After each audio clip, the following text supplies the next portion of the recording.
and it's like I've said. I think of the catastrophe. I think as an addict and an alcoholic, and I don't know if it's that or it's just human nature to think this thing's going to turn out bad.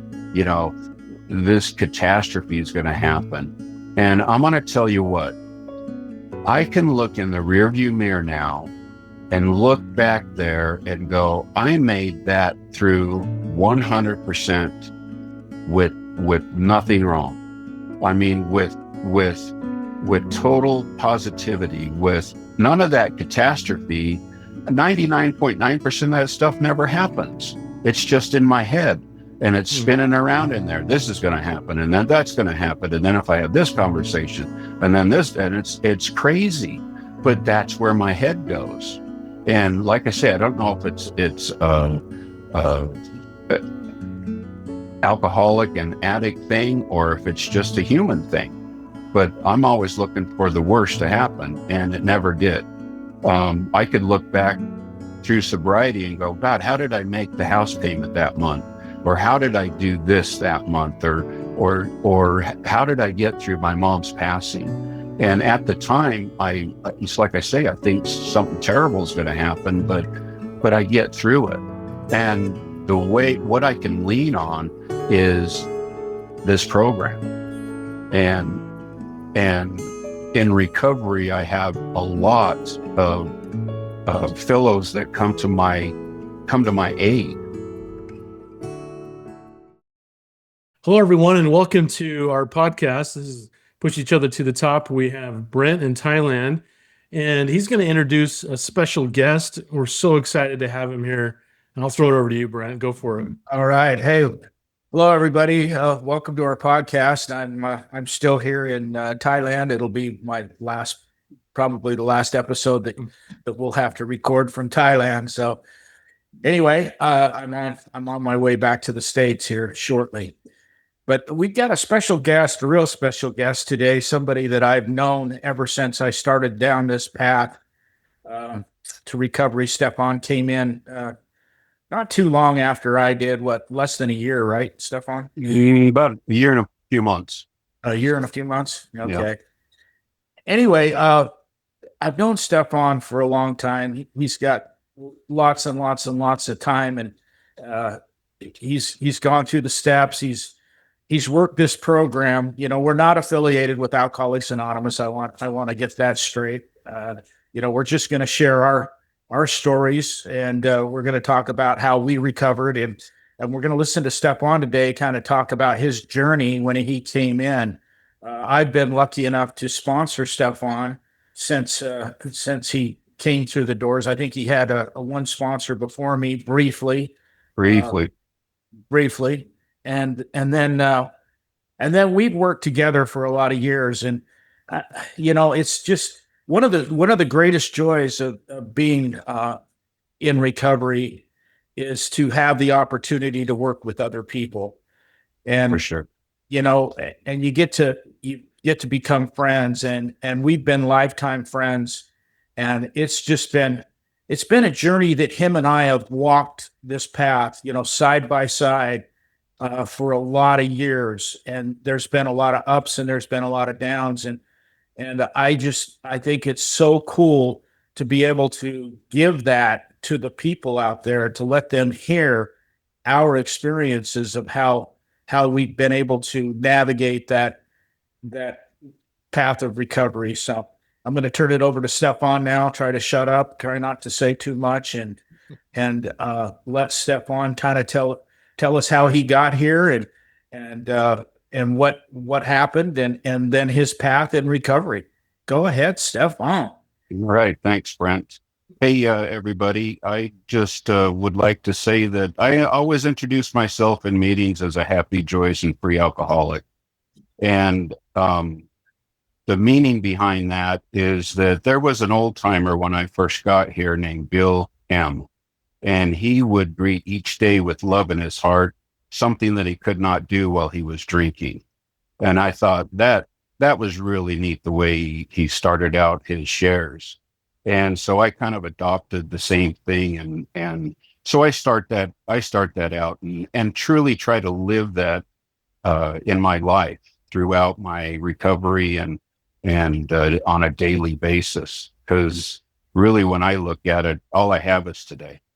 And that's what recovery is about, is a 24-hour time period where I try to do the best I can with what I have. But to go back to the beginning, yeah, Brent was talking about having a sponsor before him, and I did, but he was so damn mean, I had to fire him. And I guess you could imagine who that sponsor was. It was Horace. Wow. And Brent's talked about Horace a lot in his sobriety, and he was too gruff, too just, yeah, I have feelings, and he was crushing them, telling me to sit down and shut up, and I don't know a damn thing. And so I went the easier, softer way, which is Brent, and asked him to sponsor me after I had a little bit of time. And when I got to this program, I was broken. I had no hope. I was in the dark caverns of addiction, and I don't think my story's much different than anybody else that's got to the point where they just had to give up and surrender to their addiction. And that's the point that I finally got to was, if I had to say I was sorry one more time to my wife, to my mother, to my father, to friends, I was going to end up puking because I was so tired of saying it. But I didn't know any other way. And there was a gal named Dee that took me up to the Wynn Institute at the University of Utah. And she wanted me to go through their assessment there. And so I did, and the counselor looked across the table and said, yeah, you need treatment, and you can have it here for $30,000. I'm going, whoa. I'm just a cook in my family restaurant. I don't have insurance. I don't have anything that you would typically have. And so my wife, Cindy, went through Davis County Mental Health here in Bountiful, and got me a bed at the ATU, which was funded by the United Way. And I don't know what I would have done without that being available to me. So I went to the ATU for the 30-day treatment, and my counselors got me through, of course, steps 1, 2, and 3 in the treatment unit. And that was my beginning of this whole process, this whole life thing. I didn't know really what to expect when I got to treatment, other than I was tired of being sick and tired. I hated them birds at 4:00 in the morning because I knew I'd done it again. I just wanted to come home and not stop at the bar and not stop at the dope house. And honey, I meant it when I would call her up and tell her from the restaurant, I'm just going to come home. I've been up for 3 or 4 days and I just want to come home and get some sleep. But my car would automatically take me to a local bar here, and then I'd have to stop at the dope house on the way home. And before I knew it, it was 4:00 in the morning again, and those damn birds would start chirping.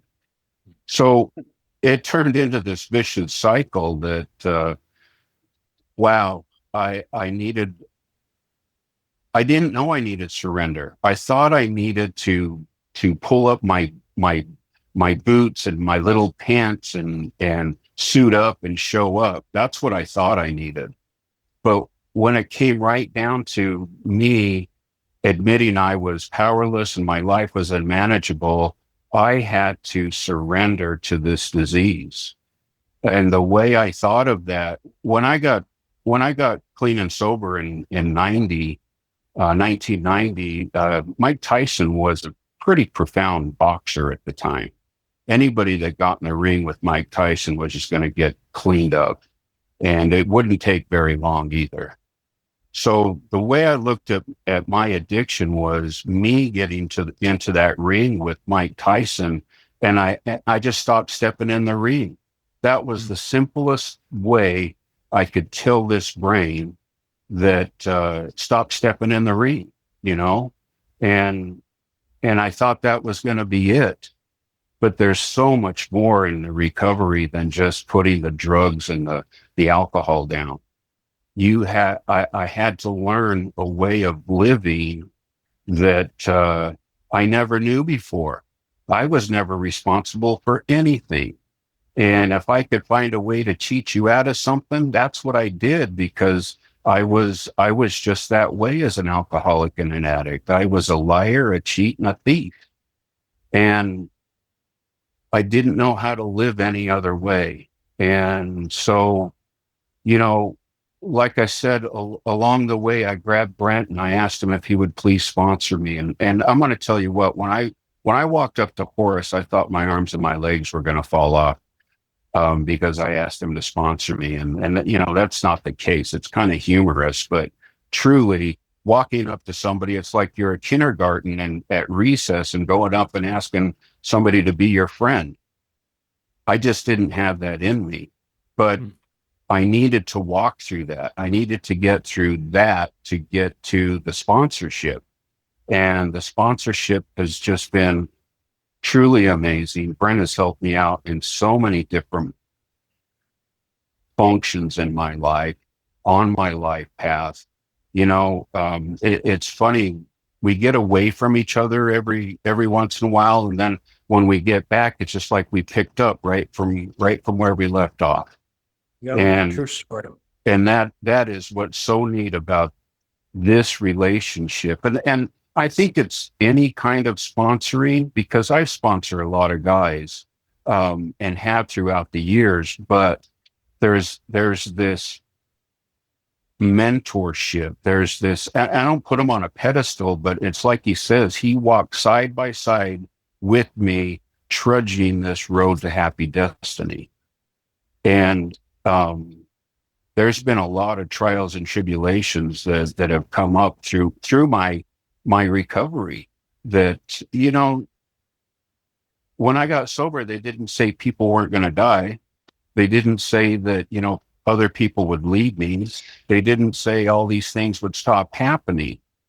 What it is it's living life on life's terms. And I'm just so thankful that I've had Brent to walk me through that, you know, and having a relationship with the sponsor is one of the true blessings of this program, you know, and being a sponsor to other gentlemen that are willing to put forth the effort to stay sober, to stay clean and sober, you know, because there's been a lot of them that have come up and, yeah, they'll ask me to sponsor them and they won't call me.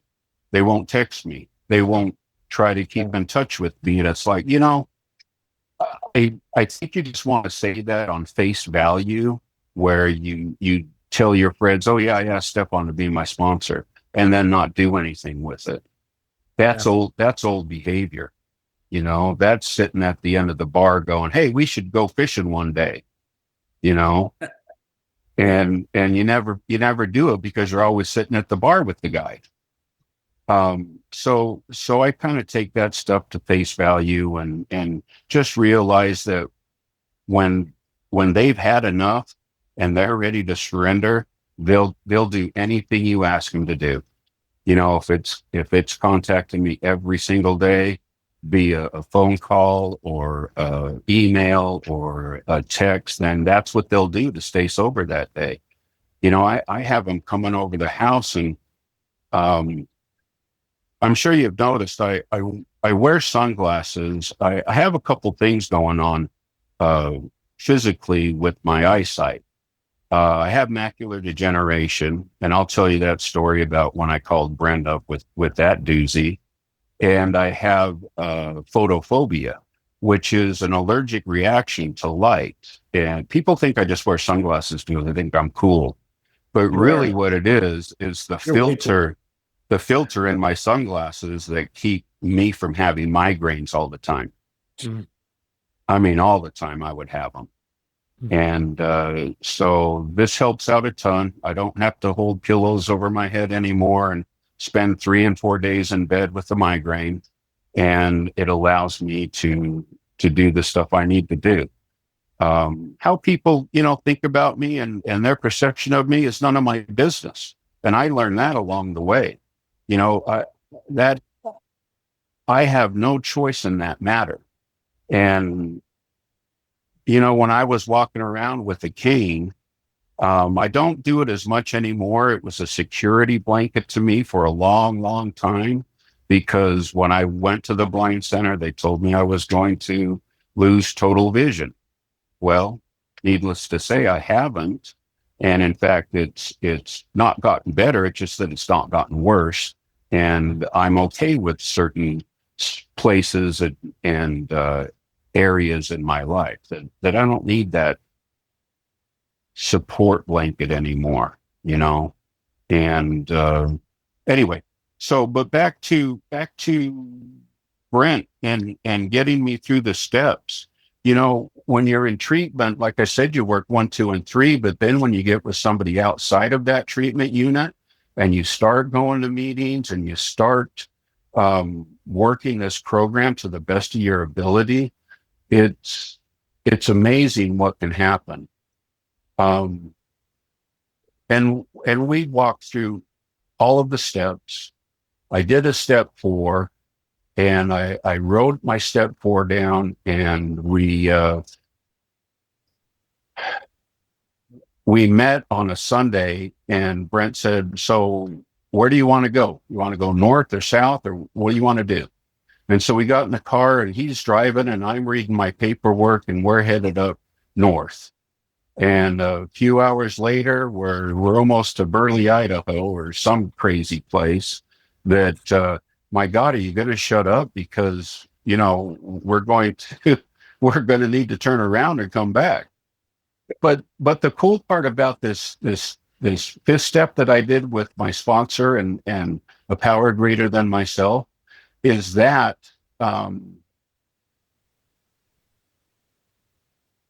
my story was just like Brent's. The being married so young, the raising a family, the feeling so out of place in school. There were so many intertwining things through this relationship that he was just like me and I was just like him. And man, did that make me feel like I was at least part of something again? Yeah. That was very special to find somebody that's just like you, that has been through what you've been through, that knows and has those feelings. But I was the kind of alcoholic that was easygoing. My sponsor has a little bit of some anger issues, and he's talked about that kind of stuff. But mine's the other side of it. I was such a people pleaser, that I could never get mad at anybody because I wanted to please them. So we have our differences and we have our similarities, and man, it was so neat to be able to do that with Brent. So then I get to this resentment with the IRS, and I'm telling them about this thing I have with the IRS. I hadn't paid taxes in 3 or 4 years, right? And I'm telling him this, and he's in the driver's seat giggling at me. What's so funny? There's nothing funny about this. I haven't paid my taxes. They're gonna send me to federal prison, and I'm gonna be locked down, and this and that. He's just giggling. And the thing is he said, "Stefan, you get a paycheck, right?" And I said, "Yeah, I get a paycheck." He says, "They take taxes out of your paycheck, right?" And I said, "I think so. I'm paying whatever." And he says, "Well, you just haven't been filing for a return." He says, "Why don't you go file for a return?" And lo and behold, I got a CPA and filed for, I think I could only go back 3 years, but it was for $4,200. which he still wants his 10% as a I finder's want my fee. 10%. I know, I know. And it was just so funny that I have all this catastrophe envisioned in front of me when the fact of the matter is all I had to do was file and I would have got money back. Wow, what a story. But I was trying to do everything I could to screw the system or not work the system or, you know, all these things. It was, that's not what an addict does. We don't pay taxes. I don't even pay for cable. I was stealing it from the pole out behind my house. I just get a splitter and bring the splitter into my house. And it's like, well, I'm Stefan. I don't have to pay insurance and I don't have to pay for my cable and, you know, yada. So grandiose, right? And because when you're in the middle of this terrible, terrible disease, I think in a totally different fashion. When I can get away from it and when I can work the steps to the best of my ability, then, you know, we have a process that we go through. And I asked my higher power to take my defects of character and my shortcomings, and I make that list from my 4th step or my 8-step list. And then I go ahead and I make amends wherever possible. And I didn't really, you know, one thing I didn't do was go out of my way to make an amends. What happened with my amends is that they were put in my life. A person I hadn't seen in years and years and years all of a sudden showed up in my life, and I go, oh, he's on my list. So this is the time to make the amends. And it was perfect. And a lot of them were, hey, I'm sorry, I did this, I did that. You know, I'm in recovery now. If there's anything I can do to repay you, because most of it was money, stealing money or taking time, you know, at a job. I took a lot of time at work because I was drunk most of the time, you know, so I was robbing from my employer. They're just all kinds of different ways. And if there's anything I can do to repay that, and they say, the majority of them said, Stefan, just staying sober is all that we would look for from you. And it was like, wow, you know, I can do that. So, you know, they call that a living amends. And that's part of my story is I made a living amends to my parents, to my wife, to my kids. And I just stay sober and do the next right thing with help from a lot of people. I don't do this alone. Thank God I don't have to do this alone. There's so many people that are willing to help and will do things for you and help, not do them for you, but help you through them, because I don't want to be enabled anymore. You know, my mother was a fantastic enabler and I love her to death, but she finally got a black belt in Al-Anon and started kicking my ass, you know, and that's what I needed. You know, it is truly what I needed to grow up and be responsible and, you know, do the next right thing. Because that doesn't happen naturally for an alcoholic or an addict. In fact, it's very unnatural for us to be responsible. I thought I was lazy, but it really wasn't even that. It was just, I don't care, you know, what happens to me or what happens to you. So yeah, and then there's just so much that's happened along the way. You know, parents passing away and that was huge in my life because me and my mom worked side by side for many years in the restaurant. And she knew my stuff and I knew her stuff. And it was like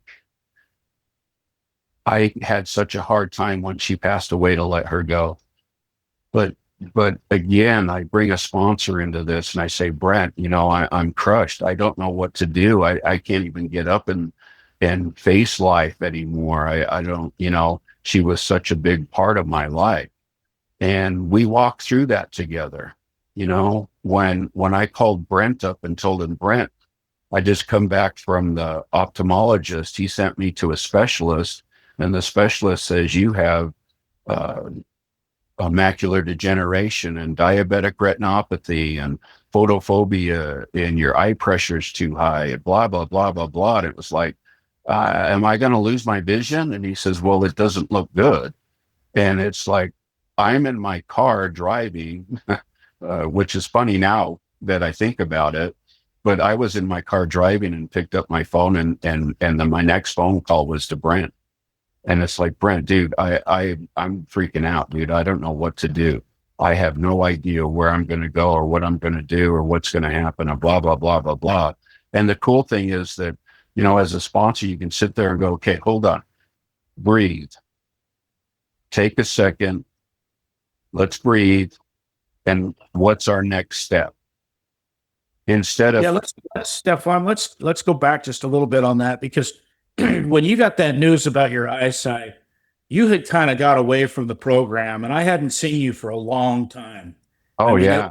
It was many years, and you were living life on life's terms. You were doing really good. You were successful. You had got a really good job, and were involved in that. And so we kind of went our separate ways for a little while. It was quite a while, actually. It was years 15 to 20.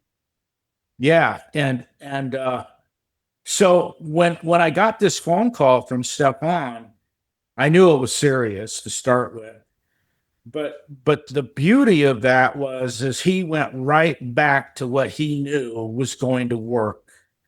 And by calling me, and then one thing led to another, and I'll let him finish the story, but one thing led to another, and he got back into the program, which was really a blessing for me. Go ahead, Stefan. I didn't mean to interrupt, but I just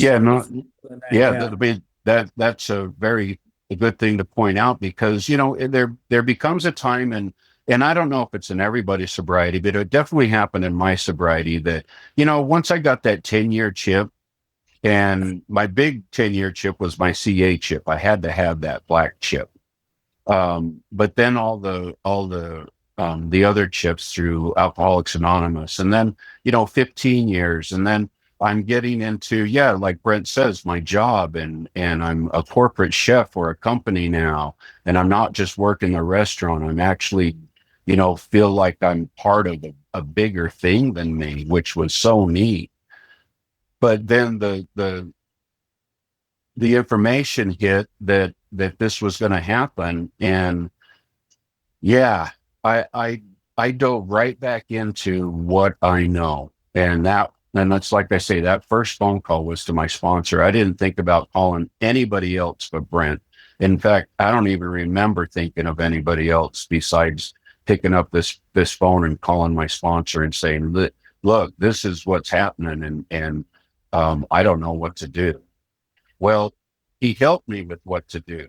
He helped me do the next thing, and the support from everybody else too was just tremendous, where, hey, we're going to get you into a program for the blind through the state. And I went through their program, and I lived in an apartment there at the state tax commission behind the buildings that we would go to blind school every day. And I did that for 5 months, not knowing how this was going to turn out. And it's like I've said, I think of the catastrophe. I think as an addict and an alcoholic, and I don't know if it's that, or it's just human nature to think this thing's going to turn out bad. This catastrophe is going to happen. And I'm going to tell you what, I can look in the rearview mirror now and look back there and go, I made that through 100% with nothing wrong.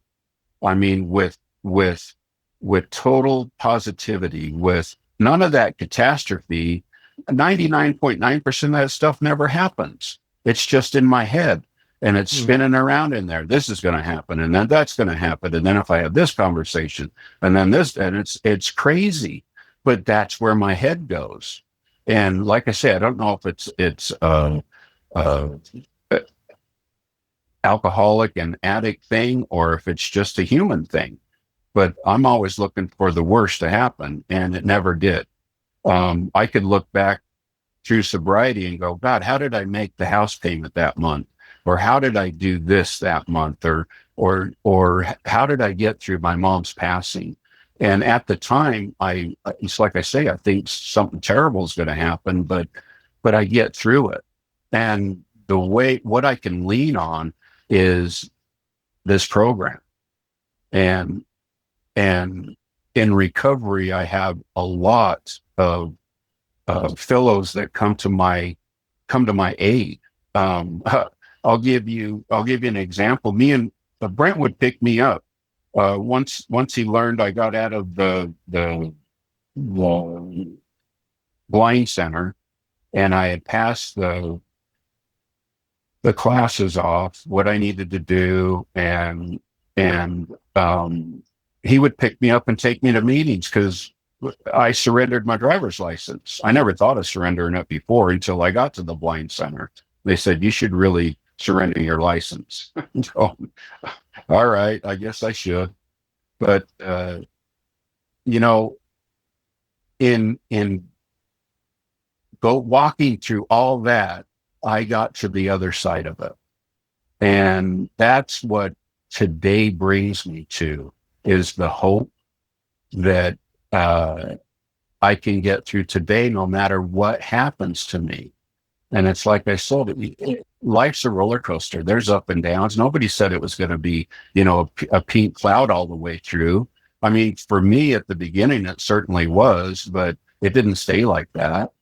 And I just did the best I could with what I had.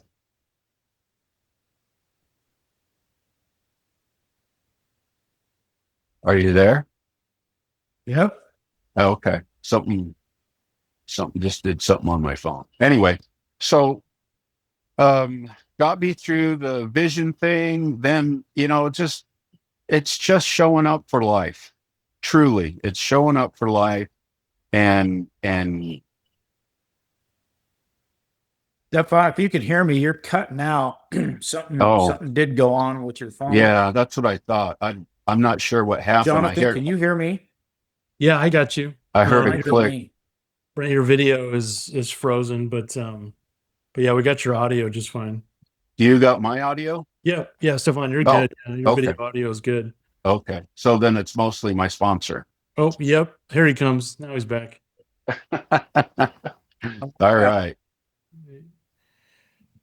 Well, that's my recovery. And today, what I do for my recovery is I hang out with other alcoholics. I practice step 10, 11, and 12 on a daily basis, which is, clean my side of the street up, trust my higher power, and help others. And I don't know that I'd be here if I hadn't really made that phone call to Brent that day about my vision. Because I don't know what else I would have done. I was dumbfounded. I thought I was going to sit in my front room in a rocking chair, as the old blind guy on Sandlot, those pesky kids outside playing baseball. And it's not that way. I still am out there. I golf. We have a system for me to be able to enjoy golf. The guys I'm golfing with might not enjoy it, but I enjoy it. And a lot of the guys are just really patient with me and have always been a part of my recovery. I mean, there's guys that have been with me and Brent at the early part of our sobriety, gone back out, and now they're back again, 30 years later. So I don't ever write anybody off, but I can only help those who want to recover, from this disease. But so let's go with I was teased by this guy quite a bit, and one of by you by you, Mr. Brent. I was teased just a bit by him about having such a large family. We'd go on guys' trips, and it would take me a half an hour to say goodbye to all my kids and my wife. And Brent's out in the van, and he's honking the horn, and let's go, let's go. You've already said goodbye, right? So I have a big size family. I got 7 kids, Yeah. and I'm a good Catholic boy, and wanted to make sure I plenish the earth. Good job. Yeah. Not really, but that's just the way it turned out, right? Yeah. And we would go up to Brent's house on Christmas, and we'd hang out with him and his family. And like I said, we'd go on guys' trips, and he's screaming at me because I'm taking so damn long to say goodbye. And he would just, give me the tribe, my tribe. Are you going to have any more in your tribe?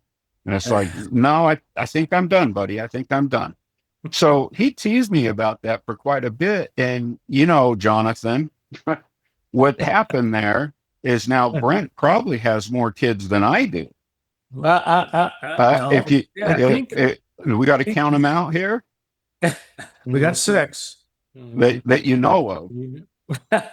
You haven't checked your Facebook today. Yeah, we haven't checked the DNA right in a while, so we'll have to check that again. But yeah, so far I think we're at 6. So he would razz me about the size of my family, and the other thing that's so funny is he would razz me about being Mexican. Wow, I know, right? Well, sponsor. Finish the story. This is why I razz him about being Mexican. I grew up in the west side of Salt Lake in a Mexican neighborhood. Yeah. I ate more burritos and chili verde than Stefan had ever cooked. I mean, it was amazing. And he's like acting like he had this lowrider when I met him. He had this old truck, beautiful truck, this lowrider. He was acting like a Mexican. And I asked him one day, I said, well, where did you grow up? And it was like 39th South and 12th East or something. I like, what? On the east side, bro. Anybody knows Salt Lake City. Anything above State Street's like hoity-toity to me. I mean, it's like anything east of State Street is like the upper class. And he's way up 12th East. Yeah, I mean, he's 12. way up there. Yeah. Cottonwood Heights or some fancy neighborhood. Yeah. And he's telling me how he's a Mexican, and it's like, no, dude, you might be brown, but you're no damn Mexican. So that was West Mill Creek, bro. What's that? That was West Mill Creek. That was the west side of Mill Creek up there. Yeah, West Mill Creek. Yeah, he wouldn't even go down in my neighborhood. Trust me. He wouldn't even walk through that neighborhood. Not at all. But the moral of the story is that guess who's Mexican now? Yeah, exactly. Oh man, he enjoyed that when I found out that I was Mexican. Yeah, Stefan, I kept getting these every day. I'd get a new text message about lowriders. I mean, I got more lowriders. Mexican word of the day.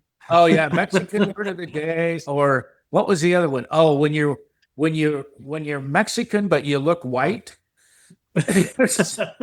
Little video clips. Oh my gosh, it was nonstop for a lot of years. He enjoyed every second. I did. I loved it. I still love it.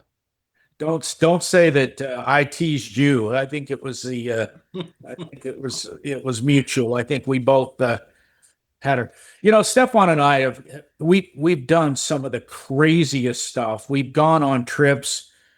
We used to go down to Arizona every year in the winter to go golf. And we used to take Al Tucker, who sponsored me for a while, Big Al. Mm-hmm. Was a fabulous guy. Unfortunately, he just passed away. But we hung out with the Tuckers, and we just had so much fun. We laughed so hard, and it wasn't all just work and going through, one disaster after another, No. we just had so much fun, and the fellowship and the camaraderie. I mean, we could laugh and cut it up, and then the next minute we're having this really deep spiritual conversation, and it was such an unusual thing that we did. I mean, I can't even describe. I mean, Stefan, he's my brother. He's not just a friend of mine. No, My absolutely. brother.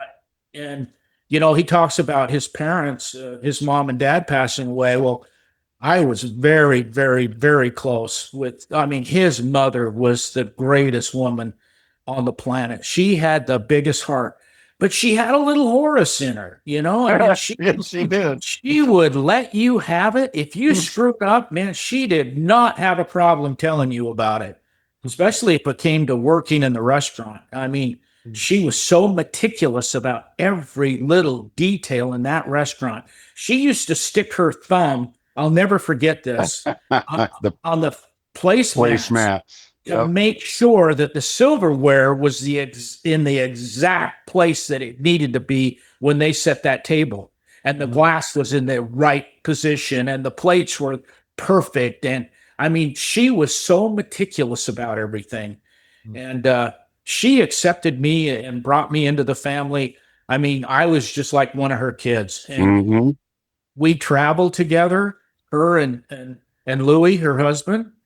And I sponsored Louis for a while. I sponsored Aaron for a while.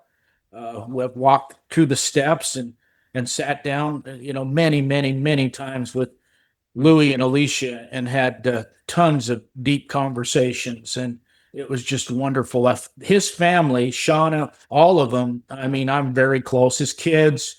I mean, we're just like family. It's It- hard to even explain. It's exactly what it is, too. Exactly the sentiment. Yeah. And where does Yeah. that come from? How was that connection formed over these years? Like, what's the secret sauce there?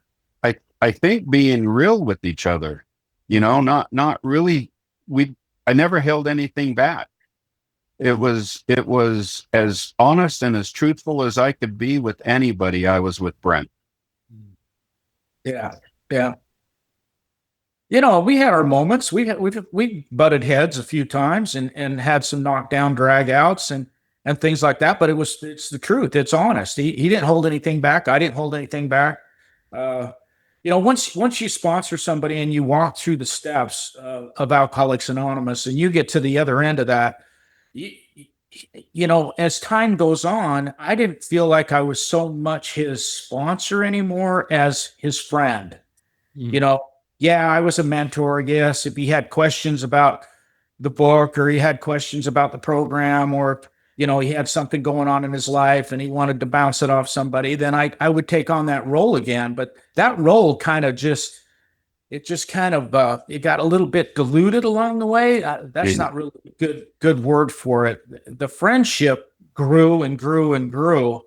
And then the went and back then the and brother. forth. I And mean, then the brother showed up. he taught me as much as I taught him. I mean, honest to God, he gave me more than I ever gave him. To watch him go through what he went through. I mean, he just kind of, went through the eyesight thing, but that was a big deal. I went to the blind center and spent time with him there, and they put a blindfold on him. I mean, I remember the first time I walked in his apartment, all of the lights were off. It's in the evening. It's dark outside. I walk in and I can't see anything. I mean, it's like, this is a real nice apartment. If I could see it, Stefan. Oh, are the lights off? Oh, I forgot. Yeah. He goes, well, you know how it feels then, don't you? I mean, to watch him go through that, he didn't say it, but, he lost his job. That job, they terminated him because he couldn't drive. He couldn't do the job. So they just let him go. It was brutal. But yet, Stefan had so much. The only time I've really seen him in a lot of emotional pain, I mean, really down in the dumps, was when he was first diagnosed and found out that he was losing his eyesight. But it's like, man, it wasn't it. I mean, it felt like a very short time for me. It probably felt like forever for him, but he just brushed himself off and he got up and he did this thing. And that's what I want to tell people out there. You know, we can face so much more than what we think we can if you just have the courage to just do the next right thing, take the next step. He called me on the phone. He reached out and asked for help. And every addict and alcoholic knows how difficult that is. Just asking somebody for help. But he did the next right thing. And now he's saying he looks in the rearview mirror and it was perfect. You know, all these things that he imagined were going to happen, they never materialized. They didn't happen. You know, he's taken on a new life, a new role. He's had to get used to being asked other people for help and to be able to accept. I mean, I have learned so much from this guy. The patience, the tolerance. I mean, he's Mr. Tolerant, boy. He puts up. He never. I mean, I leave a meeting and I'll be kicking the dog and screaming and saying, "Did you hear that crazy bugger? What he said about Stefan's like, dude, just chill out. What are you worried about? You know, it's his problem, not yours." It's like, wow. He's in your life. He's out of your life.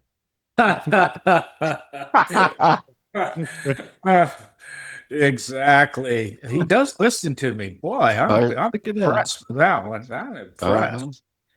Yeah. So, Stefan, what advice would you give for someone who's kind of on the fence, right? About recovery? Yeah, but walking into that door, what would you tell them? To be brutally honest, you have to be ready for this. You have to want to stay sober more than you want to drink. That's the bottom line. You know, we can go save all kinds of people. You know, you might be in a little trouble right now and your hand's a little burnt from the flame. But you know what? After a little while, that wears off. And guess what happens? They go back out again. So when they're really serious and have had it up to the utmost, they can't take it any longer, then they're ready to surrender. And that's what it comes down to for me. In my recovery, I had to surrender wholeheartedly to everything and say, I've been defeated. You know, and it was the easiest thing to do. Once I did it, it was like, wow, that's all I had to do ever was just surrender. You know what I mean? So, you know, people using this program as a revolving door, I hate seeing it. I really do. And I wish they would just go out and finish the job.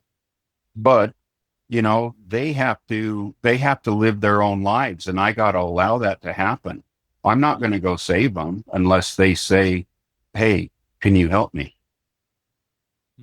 That's where the rubber hits the road, is when they come up and say, "Can you help me?" Yeah. And what would you say to the family members that are watching this disaster happen again and again? Try to distinguish the disease from the person. My mother was so good at being so mad at the disease, but she loved Stefan. And how she was able to do that, I have no clue. But she would just be so furious at what I was doing and how I was doing it. What was I even thinking? Well, I wasn't thinking. My disease was thinking for me.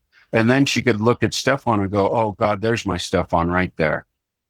That's the Stefan I know." Wow. And so if a family member can do that with the practicing alcoholic and addict, then that'll get them a long way, I believe. And then like Brent's talked about, Al-Anon is such a great resource to people that have to deal with us. Yeah. You know?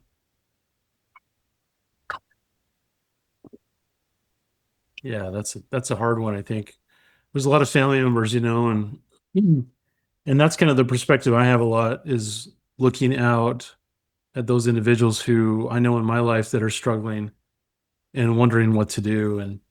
And because the instinct, right, that we talked about in episodes past of, the family members just want to love them to death, Save them. Yeah, exactly. That's what we want to do, is save them. But Yeah. but that's enabling them not to hit their bottom, and that's why they call it enabling. I have a daughter that took so long to get into this program, but I wasn't going to enable her any longer. She had to hit her bottom. And that's, and she has, gosh, Brent, I think it's 12 years now. Oh, that's a miracle, man. Yeah. Absolutely a miracle. And that's because I was not going to enable her not to hit her bottom. Yeah. And it's a tough decision. But, I was talking to a buddy of mine that's kind of going through the same thing with his son. That is, dude, be the hero. Be the hero in this story, and stop letting him stay at your house, or stop letting him bring liquor, or stop, you need to stop all this stuff, because you're enabling him not to pay rent. You're enabling him not to pay his insurance. You're enabling him not to, all these things. And so how's he ever going to hit his bottom and start us pulling him up or pushing up to the top? I saw something the other day about crabs going crabbing, and you take a bucket, right? And you throw these crabs in a bucket. And I'll tell you what, you don't ever have to worry about a crab getting out of that bucket once you throw them in, because the other crabs pull them down. They do not let the crabs escape. They pull each other down.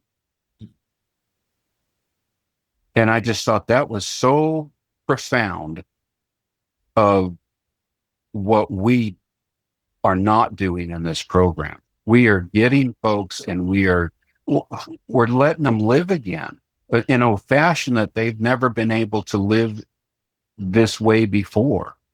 I didn't know how to be responsible. That's not what I wanted when I got here. All I wanted was not to drink as much as I did and get thrown in jail, break out in handcuffs, all that kind of stuff. That's all I really wanted. I didn't know this whole life was afforded to me just by working a few simple steps in my life. Wow, that's beautiful. Yeah, it was so funny when you said what you do now is you hang out with alcoholics, which is so, that's so funny to me, because that's what you were probably doing before you got in the program. Right. There's obviously lots of differences, but yeah, you're definitely not in the bucket with those crabs anymore. Others right down. You're doing that in your life. What was it like to be the sponsor for the first time? What was that experience? Oh my gosh, I had so many questions for Brent. It was a friend of mine named Mitch that asked me to sponsor him. And we do step 1, 2, and 3 together. And then he wrote down his step 4, and we decided to take a vehicle I just bought out to Wendover to do his 5th step. I was going to listen to him while he read his 5th step to me, right? And so we're headed out to Wendover, and this is really neat. And it's a Sunday, and it's after our Sunday morning meeting at Benchmark that Brent's part of. And he says, "You're not going to take that truck out there, are you?" And I said, "Not the truck. It was a Suburban." And I said, "Yeah, we're going to take the Suburban out there." He says, if you break down, do not call me. Do not call me, because I'm not going to come and get you. Yeah, whatever. I didn't really pay much attention. Brent was always like that, being mean to me and stuff. Not liking the cars I had or anything. So anyway, we drive out to Wendover, and I blow a hub on the way out, and didn't realize it till we were already in Wendover, which is, 100 miles away from Salt Lake City. And we got his 4-step done, and we felt good about it. And I started gambling, and I was doing real good until we went back out to the Suburban, and I saw the hub was spun out, and there's grease all over my hubcap and wheel, and it's everywhere. And guess what I had to do? I had to pick up the phone and call my sponsor and say, "Hey, Brent, me and Mitch are out here in Wendover. could you possibly come out and pick us up and bring us back home? Oh, wow. He's giggling. He is having such a good time with this. Yeah, I'm coming. I've got a couple of guys. He comes out there, and as soon as he gets there, I'm ready to get in the car and head back to Salt Lake. We're not going back to Salt Lake. I come out here to gamble and have buffet. And I'm going, my God. You're on his time. Yep. Now I'm on his time. Yeah. But it was so funny. He says, "Yeah, don't you dare take that Suburban out there." And see, all I had to do was listen. I'd still be here in Salt Lake. Yeah. Yeah, I drive all the way out there. He thinks we're going to jump in the car and drive back. I said, no. I come all this way out here. I'm going to gamble and have a good time. You guys you can sit out here in the sun or whatever. Wait for me. I'm not going right now. They didn't like that very well, but good times. That's all I can say is good times. Yeah. But yeah, I just did what I did with my sponsees is what Brent did with me. Mm-hmm. I can only show the way I was taught, and that's how it's worked out the whole time. Is I'm not going to blow smoke up you. If I don't know an answer, might find it out for you. But if that's not part of my experience, then I can't hand it over to you. It's not part of my experience. But I tell you what, drinking and drugging was part of my experience, and so was recovery. Yeah. Yeah. That's awesome. Yep. Wow. Stefan's been able to help so many people in the program. The fellowship in the Bountiful area really respect and look up to Stefan and really enjoy his. He's gotten involved in service. He's done a lot of. He's a chef. I don't know if we covered that or not. He's put on I don't know how many different dinners and stuff, fundraisers that we've done for the club and in Bountiful. Like I know he's cooked spaghetti dinners many times. Mexican dinners that he's put together. I remember big platters of chicken enchiladas. Oh, I love his chicken enchiladas. Makes the best chili verde in the whole world. And yeah, all of that is. But see, that's all part of the stuff that Brent taught me. If I wanted a meeting, if I wanted a CA meeting, I'd go make a CA meeting. If I thought the fellowship needed a CA meeting out here, then we would start one.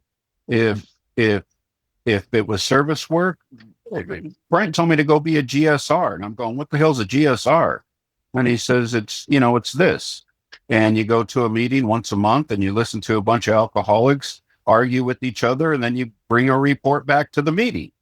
Oh, well, I guess I could do that. And just that kind of stuff, or pick up cigarette butts, or clean ashtrays, or, make coffee, or just greet people at the door. It doesn't matter what service work is. In fact, sponsoring is part of service work. That, I have a couple sponsees that they don't sponsor other people. They do their service work in different fashions. And great, do that. One of them's working full time at a food pantry here in Bountiful. He volunteers his time every single day. And that's part of his recovery and part of his giving back to the community, because I sure took a lot from the community. You know what I mean? When I was drinking and drugging and doing what I was doing, I was a taker. And that's what we do naturally, I believe. And once you find recovery, it's the opposite of what we do. Now we give back to the community. Now I hold doors open. Now just little things. And I don't want to be thanked for them. I just want to do them and then go about my business. I'm not doing them for praise. I'm just doing them because it makes me feel good. Wow. Right. It's really cool. It's a different way of living. Yeah. Instead of take. Yep. Brent tells a story about Horace telling him he had to go pick up all the cigarette butts outside of the meeting. Oh yeah. Was there ever a moment? Yeah. Was there ever a Horace moment with you and Brent?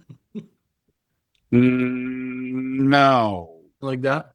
I don't think so. Oh, you mean with Brent telling me to do stuff that Horace would with tell Brent him? telling, Of course. something like That's all Horace. he knew. That's all he knew was Henri Horace. Yeah. Tell me stack up chairs and put tables back and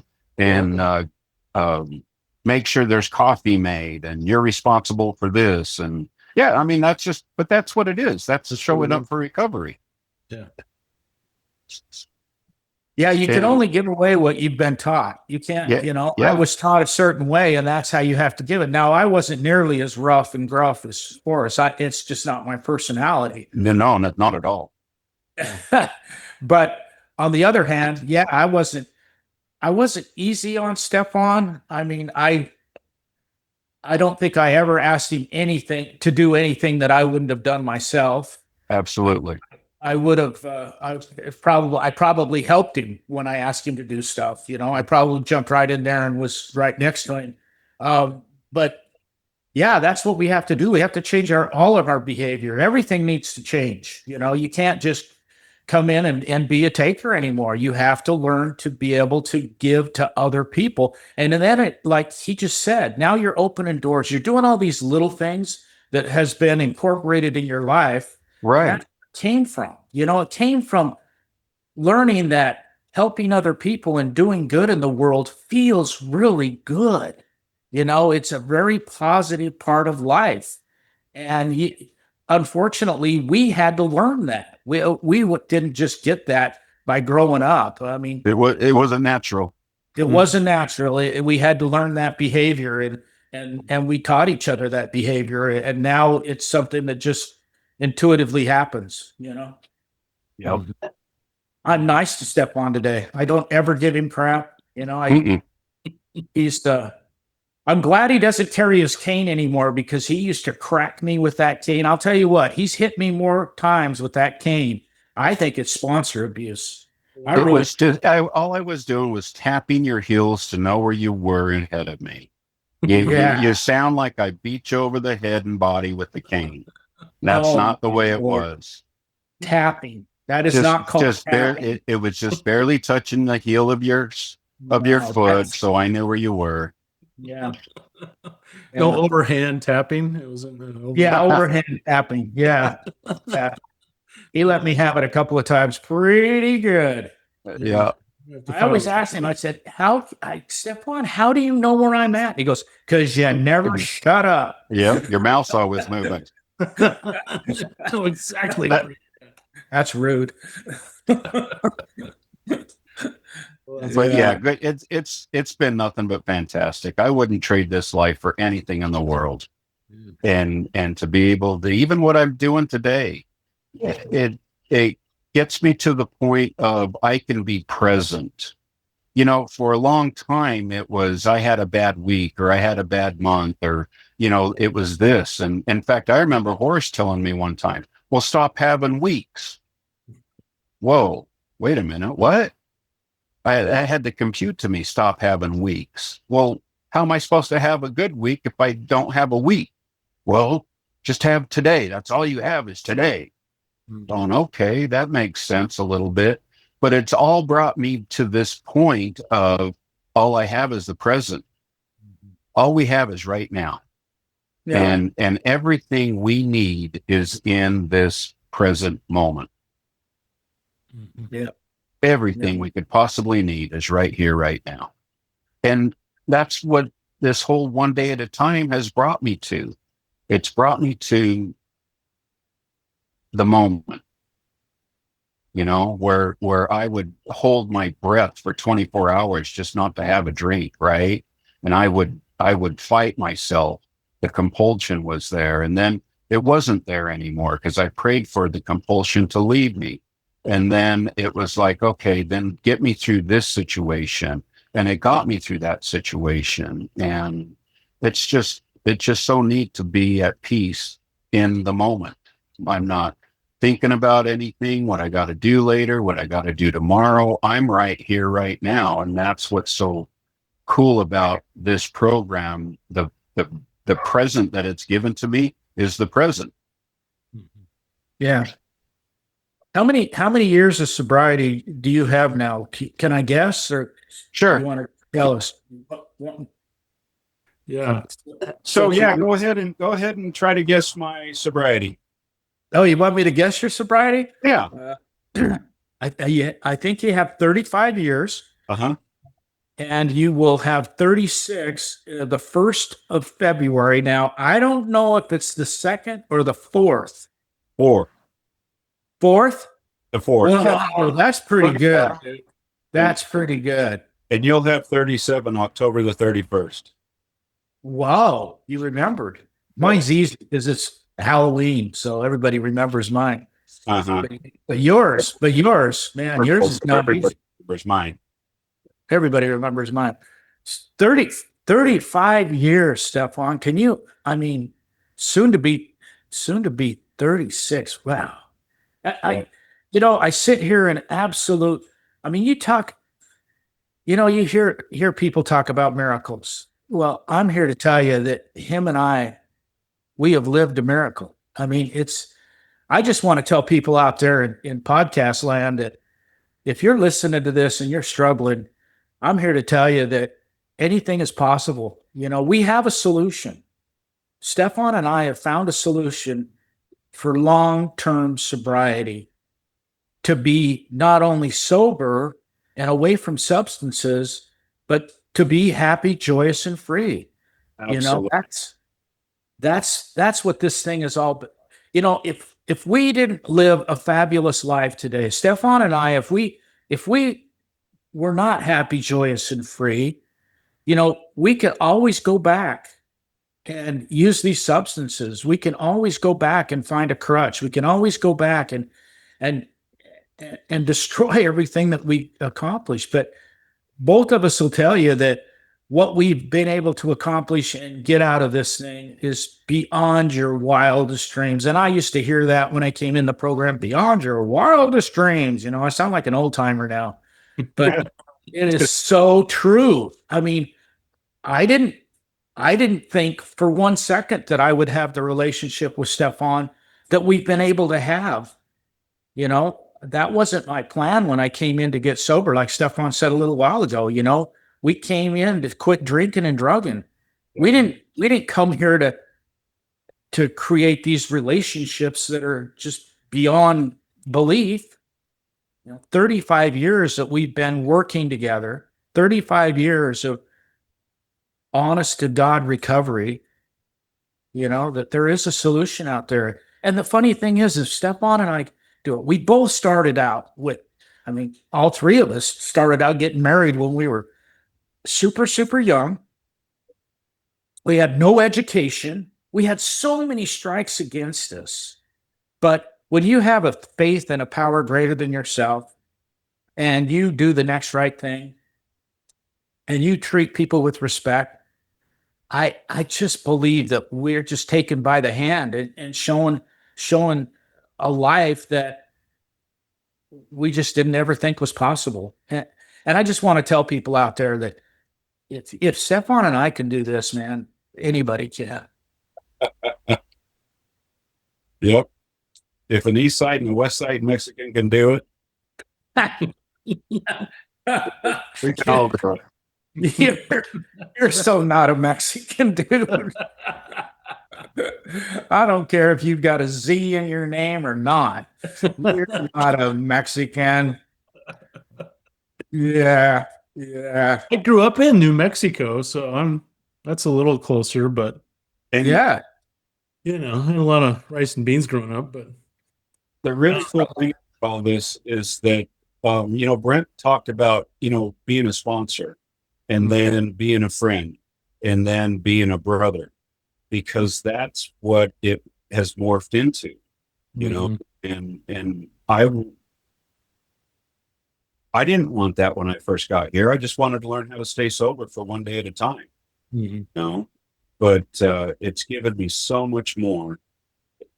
Just like he said, with, if I could have written on a piece of paper what I expected out of sobriety, I would have shot myself so short in recovery that I couldn't have even imagined this.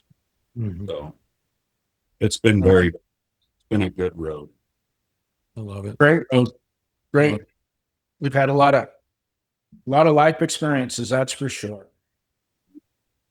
Well, this has been an awesome episode. I think we could go on for a little longer even, but I know that we'd love to have you back. I think, Stefan, if you're willing, that'd be so cool. Oh, yeah. And yeah, thank you again for spending so much time with us tonight. Thanks for I inviting. appreciate it. Yeah, thank you so much, Stefan. Really appreciate it. I appreciate the invite. Yeah, and you do look cool in your shades, by the way. You look cool. So I just had to say that. Look like He's in the dictionary. You look up cool there, Stefan. He's right there. Got this look going on, the head, the beard, the glasses, everything. Yeah. Just that U of U thing. That's the only thing that got me. That's oh, careful there, buddy. You're to live with that. I'll be cooked. I know. You'll be grounded. I love it. I've never grounded you. I know, not yet. This is so good. Well, we'll see everybody next time on Push Each Other to the Top. Have a great night. Yeah, thanks everybody.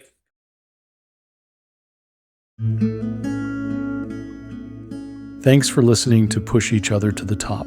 Brent's story is a reminder that even in our darkest moments, there's still a path forward and someone willing to walk it with us. If this episode meant something to you, share it. And if you're struggling right now, please know you're not alone. Follow the show wherever you get your podcasts so you don't miss the next story. And if you can, leave a quick review. It helps more people find these conversations. New episodes drop soon. We hope you'll come back. Continue listening for behind the scenes moment after we ended the episode. It's so fun to see lifelong buddies, you know. I've got one buddy I've known since the third grade, and it just reminded me a lot of that, you know. I can see a lot of that brotherhood, you know. It's just evolved over time to such a love, you know, between each other. And so I can see that between you guys. So that's awesome. Oh yeah. Yeah. It's hard to even describe what the journey, I mean, how do you put into words what we've gone through in 35 years? You know, it's hard to wrap your head around, you know, all the experiences and everything that we've done together. And it's barely scratching the surface. Yeah, just barely scratch the surface. I mean, we could spend the whole day talking about some of the crazy shit. I saw him hit a golf ball in Arizona this one time. I'm not kidding you. But 2 times he hit a golf ball. I'll share both of those stories. He hit this golf ball, and he can hit it a long ways. He's not a little guy, and he can hit it a long ways. And he pushed this ball to the right. And we were in this golf course that was kind of carved out of a neighborhood. He hit it like 6 streets to the right. And you could hear like it hit the hood of a car or something. It's like, oh no. I mean, we would have taken responsibility, but we would have had to search in the neighborhood for hours and hours and hours to find how far that ball went in that direction. It was incredible. Oh, it wasn't a slice. It was a push. It was a direct. Yeah. He hit it right, and it just kept going right. A slice would have been better because it wouldn't have gone as far. But no, it was crushed. And then I think, was that the same golf course you hit the tree? Where I hit my gosh. We're on the tee box. We're all standing on the tee box. Stefan's teeing off. And about maybe 30 yards in front of the tee box is this great big tree. He hits the ball. It hits this tree solid and comes flying straight back at all of us. We're I think he was a minus 50 yards or something like that on his tee shot. 50 yards behind the tee box. I mean, we were on the ground laughing so hard. And that was just one time. Remember the time I threw my club up in the tree, Stefan? That bountiful? Yeah. I love it. Yeah. That was crazy. There. Gets so mad and throws club up in the tree. Then you have to go up and climb after it. Of course, yeah. That made you even more mad, I'm sure. Yeah, I got stuck up in the tree, so then I had to climb the tree, and then I slipped and fell coming out of the tree. Oh my gosh, I was so angry. And he's just laughing. Oh man, he's having a good time. Well, what else could I have done? Yeah, that's it. Watching my sponsor in motion, Yeah. falling out of a tree. He would just watch me get angry. Oh my God. I'd get so damn angry. I'd have total meltdowns, man. And he would just sit there and shake his head like this guy is insane. And I was. But yeah, that anger issue did not just go away, overnight. It was a lot of work. Yeah. But it's progress. That is progress, not perfection, huh? That's right. Progress, not perfection. Like that. See, I love that. That's awesome. Well, this is great. I think this is going to be the episode, Jonathan, that pushes us over the top. That's going to make us famous. Stefan, Mr. Cool, grabs it. is going to launch us into the whole new podcast land.